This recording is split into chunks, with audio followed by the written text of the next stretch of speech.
In this video, we're going to be talking about why enable assistive touch and who is it going to be helpful to.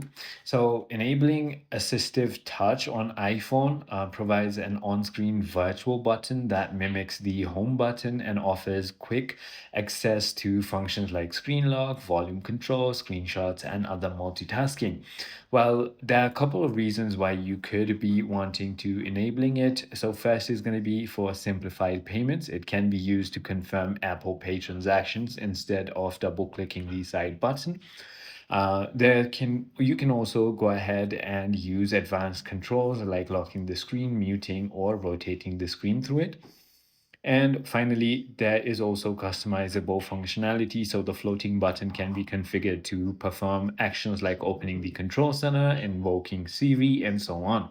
I hope this video clarified everything for you. If you have any more queries, feel free to comment down below, and I'll see you on the next one.